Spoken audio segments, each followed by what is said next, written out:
Assalaamu calaykum asxaabta ku xidhan channel ka faa'iideyso soo dhawaada. Muuqaalka maanta wuxuu ku saabsan yahay qaybtii saddexaad ee buuggii How to Win Friends and Influence People.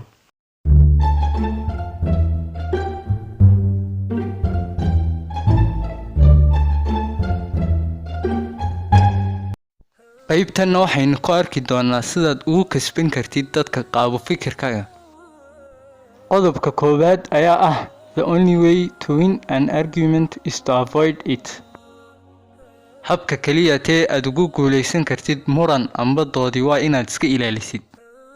muranku haddii aynu nahay Soomaali waa caadooyinka ugu waaweyn ee aynu leenahay, waynu iska jecelnahay, waana sababaha ugu waaweyn aanu heshiin la'aanahay. kuma guuleysan kartid muran ama dood. haddii aad ku guul dareysatay waad ku guul dareysatay, haddii aad ku guuleysatayna sidoo kale.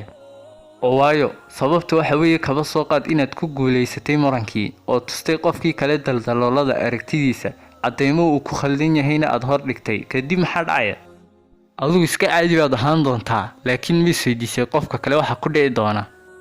waxaad ka dhigtay qof liita, sharaftiisiina waad ku ciyaartay, guushaadiina wuu ka xanaaqi doonaa. sidaa daraaddeed waa inaynu iska ilaalino muranka.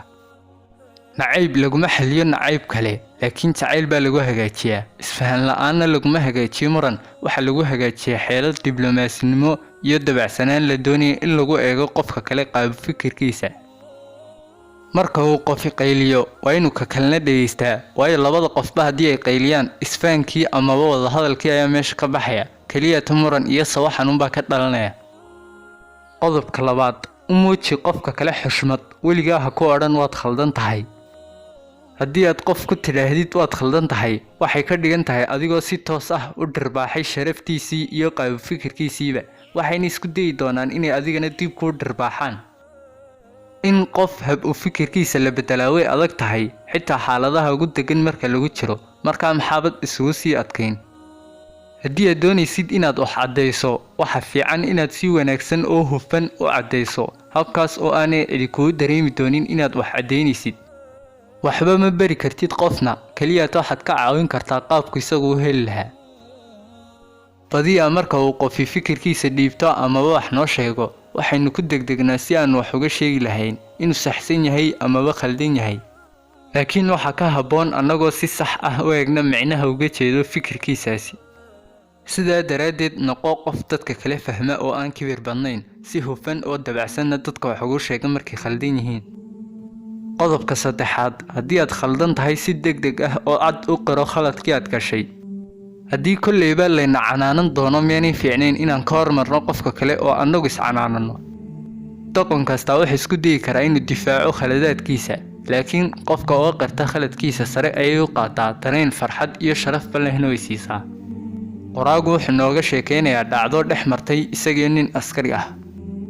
waxaa dhacday maalin maalmaha ka mid a inuu qoraagu eygiisii u kaxaystay beer, isagoo eygii bilaa hoggaan ahaa, arrinkaasina sharcigu khilaafsanaa. waxaana dhacday inuu eygii ku cararay askarigii, kadibna askarigii canaantay kaarnigii.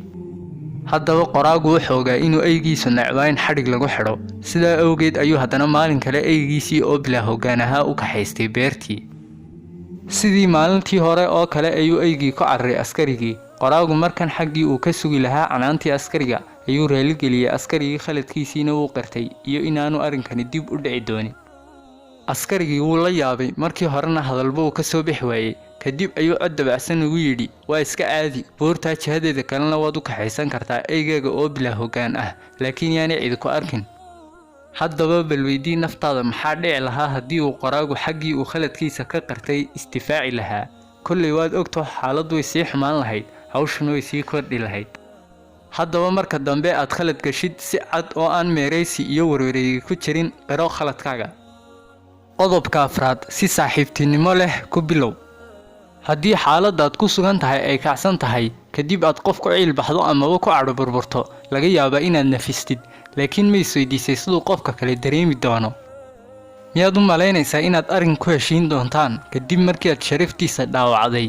keliya tabal isku day inaad qofka kale ka fikirto, waayo cidna kuma qasbi karno inuu aragtideenna naga ogolaado. cadceed kulul ayaa kaa dhigi karta inaad koodhkii aad xidhneyd iska bixiso, xagga ay dabeel xoogani kaa dhigayso inaad koodhkii isku sii geejiso. sidaa daraaddeed dabacsanaanta iyo naxariistu way bedeli karaan dadka maskaxdooda. xagga ay xanaaqa iyo qallafsanaantu waxay xumeeyaan mooyaane waxay hagaajiyaan aanu jirin.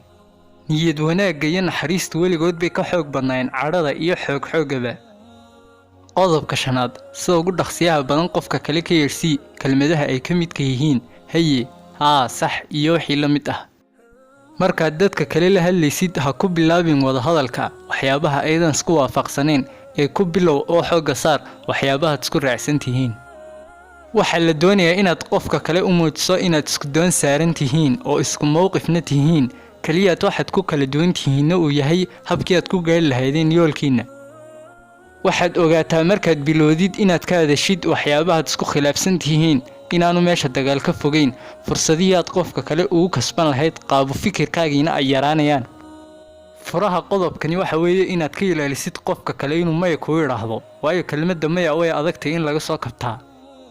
qofka kale haddiiba uu mar yidhaahdo maya, kelmaddaa waxa ku guda jira sharaftiisii iyo qibkiisiiba, waxaanay sabab u noqonaysaa inuu jawaabtiisa ku adkaysto. sidaa daraaddeed ka taxadir inuu maya kugu jawaabo oo kaga yeedhsii haa ilaa iyo uu kugu raacayo fikirkaagii.